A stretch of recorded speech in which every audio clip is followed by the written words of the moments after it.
Isang mapagpalang araw po sa ating lahat. Muli ako si Emmanuel O Alejandre. Ito ang aking daily devotion ngayong April 23. And for today, we are going to talk about is wealth meaningless? And this is about Solomon's wealth. Now, we will start this off by reading the First Kings chapter 10 verses 1 to 5, titled The Queen of Sheba. Now, when the Queen of Sheba heard of the fame of Solomon concerning the name of the Lord, she came to test him with hard questions. So, yung isa daw pong reyna na nakarinig ng wisdom ni Solomon na nakuha niya mula sa ating Panginoon, she came to verify it, no? And she came to Jerusalem with a very great retinue, with camels bearing spices and very much gold and precious stones. And when she came to Solomon, she told him all that was on her mind. And Solomon answered all her questions. There was nothing hidden from the king that he could not explain to her. And when the queen of Sheba had seen all the wisdom of Solomon, the house that he had built, the food of his table, the seating of his officials, and the attendance of his servants, their clothing, his cupbearers, and his burnt offerings that he offered at the house of the Lord, there was no more breath in her. She was left breathless. Ibig sabihin po talaga nito, na kay Solomon na lahat ng gugustuhin ng isang tao. People often dream of wealth, overwhelming amounts of wealth, then Solomon has that. People dream of many romantic interactions. Solomon has that.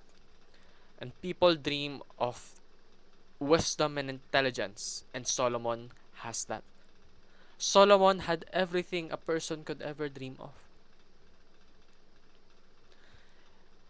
But even then, Solomon said something. He said that everything is meaningless. Now imagine mo, this comes from the very person that had wisdom that no ordinary person could ever attain. Kung gugustuhin man natin, hindi natin ito maa-attain na to. Kasi yung karunungan, yung kaalaman ni Solomon ay nanggaling mismo sa Panginoon.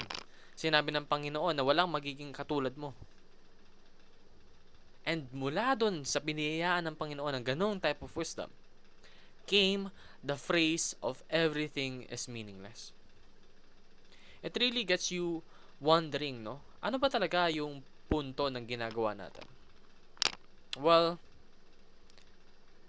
yung ginagawa lang ba natin na pag-aaral, pagtatrabaho, pagsisikap sa ating buhay ay para lang maging successful tayo in terms of social status?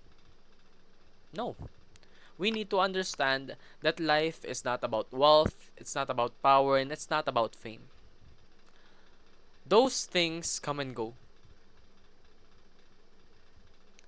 Maaaring isang araw, meron ka ng mga bagay na yun, meron kang kayamanan, meron kang kapangyarihan, kilala ka ng lahat ng tao bilang someone that is great. But in one single flick of the wrist, a snap of fingers, all of that can leave you.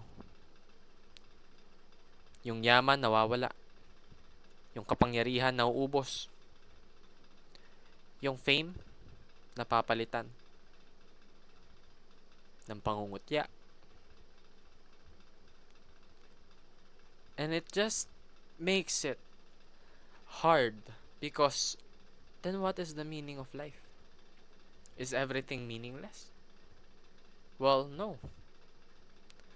Because even if life is not about wealth, power, and fame, it is about living with Jesus. Serving Him. Offering your very own existence for Him and His plan. That is the meaning of life. That makes us valuable. Because apart from Jesus, we are nothing.